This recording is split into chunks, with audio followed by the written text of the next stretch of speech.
Shawn. I'm from Toronto, Ontario, Canada. I am a certified master installer for vinyl. I've been doing this for about 32 years now.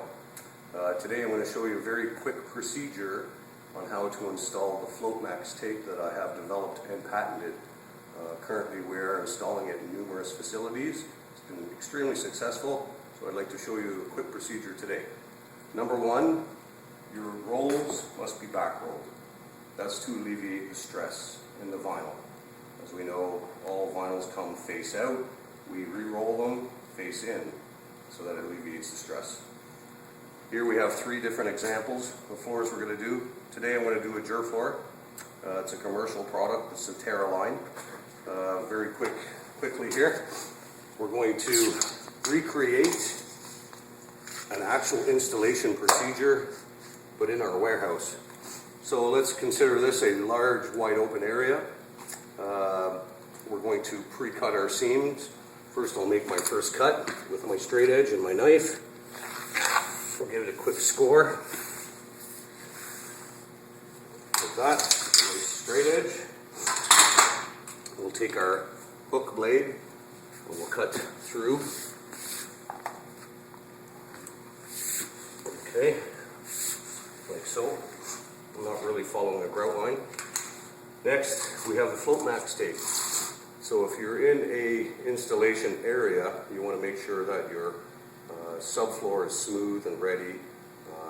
Any curled areas must be cut out and perhaps patched or fastened to alleviate telegraphing.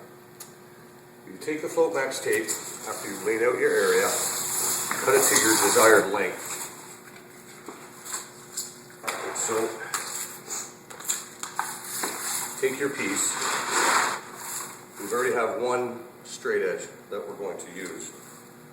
Release the double face liner from the tape. Like so.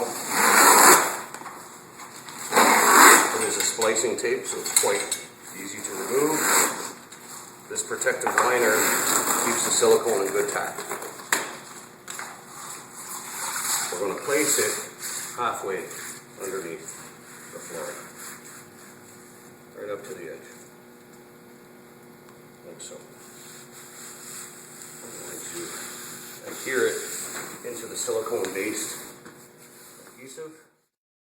Using your mini roller, apply force on the product to adhere it onto the tape.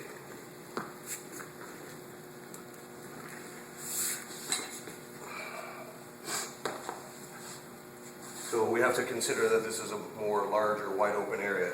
Your next piece is actually overlapped onto the next one so that we can use a scriber. So we can scribe our secondary piece with the first piece. Simply place it on top. You have no adhesives to worry about, so don't get that gunky residue on top. Give it a quick scribe. We're working over a sewer here. That's fine.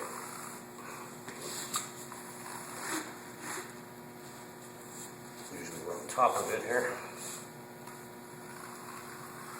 Let's scribe it.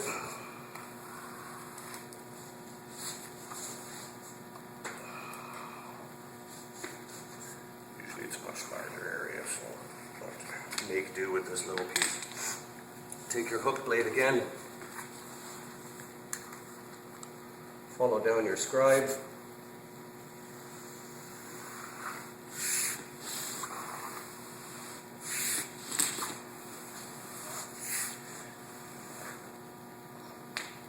Like so. Remove the excess waste.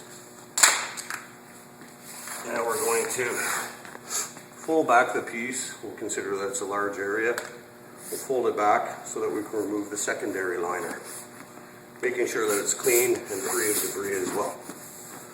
It's already been adhered to the first piece, so we'll remove the secondary splicing liner. Okay, the secondary liner has been removed. Place it back into the adhesive, roll it back down,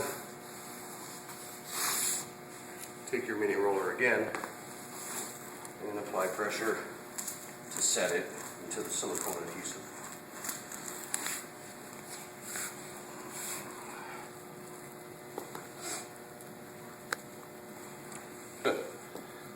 we have perfect adhesion, very smooth. There's no cupping or buckling because it's set into the silicone. Next, we're going to take our straight edge and begin the grooving process. You can either use a power groover or a manual groover with a small setting blade. This just shows how easy the weld process can be done immediately rather than waiting for the adhesive to dry overnight and coming back the next day. So I'll groove out my piece.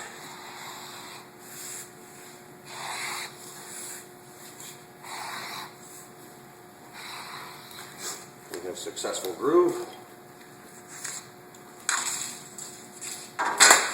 Well bonded, you can see. We'll fire up our welding tool, which is the Leister. That's what I'm going to use today. We'll set it at our desired temperature. And this particular tool is about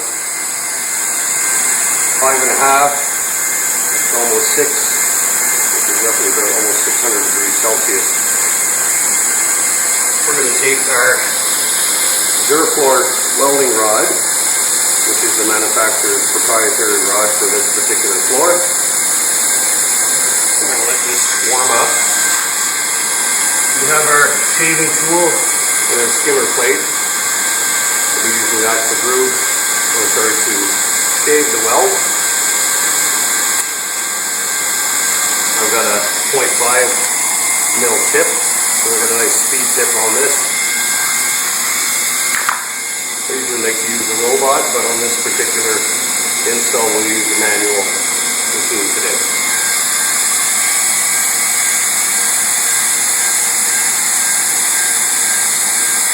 In larger areas, we have multiple seams. So the entire area should be all laid out first, dried, and then placed into the adhesive, the seaming tape, the FloatMax Tape. So used to saying adhesive for years. Once it's placed into the tape and everything is laid out all the way through, you can begin your welding process.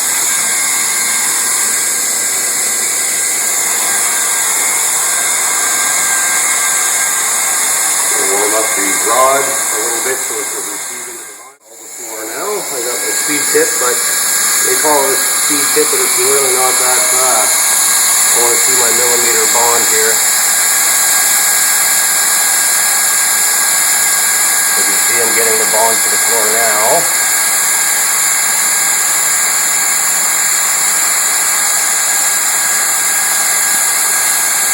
So on the top of the floor, we're registering at roughly about 600 degrees. Underneath the floor, it's actually only registering 10 degrees Celsius. This is from tests that we've done with the tape manufacturer to see how much heat is actually transferring through to the floor. Very confident knowing that I can install the flooring on top of anything without damaging the substrate underneath. If I wanted to install on newspaper, I could, and not damage the newspaper.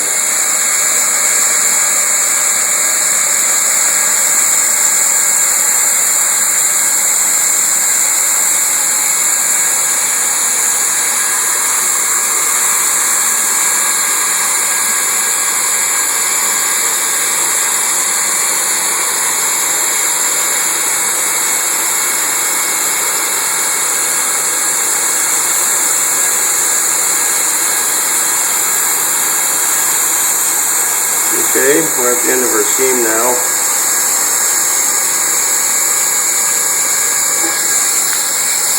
As you can see, heat does not affect the tape. It doesn't burn it, it doesn't scorch it, it doesn't reduce the adhesive amount on it.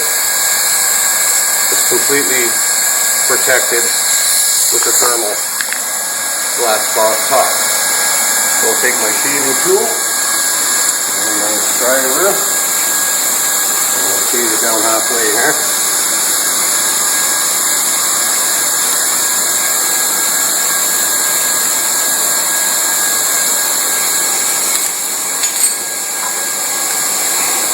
We'll let the weld cool like we normally do on every other procedure so that I can get a nice close shave to the floor.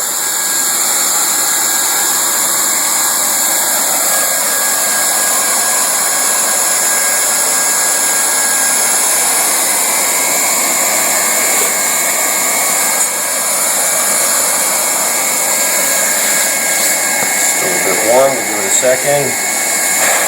Cool it down a bit and run our second pass. So we've got our second pass coming through.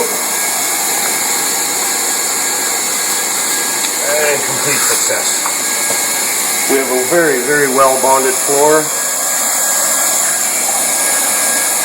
with no damage underneath whatsoever. None. We do a strength test, a pull test, a lift test. This floor is not going anywhere. It's been very successful from what I've done in the past few months.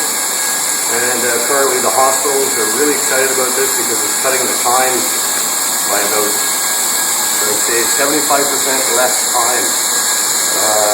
An existing job, let's say 12 by 12 room with lift, disposal, preparation, scarification, bonding agents and cement is completely alleviated, and we're able to float this floor over an existing floor so quickly that they have no disruptions anymore. This product is waterproof, it's heat resistant, this is good up to 94% relative humidity, so I can float it over a floor that's almost soaking wet. Actually, we've got a contract to do one that's reading about 80% humidity right now, and we're doing some hair salons over an existing laminate, and we're doing some schools over existing VCP to eliminate disruption. So I've managed to save the consumer a lot of money by alleviating those hidden costs, and I've managed to increase my installations by double, because I can get in and out of jobs twice as fast now. So overall, yeah, it's very cost effective, and I'm quite happy to use this. Thank you very much for your time today. If you have any questions, you can call me at 416-949-5235. You can reach at the office, Generation Flooring, 905-669-6618. Have a great day. Thank you for watching.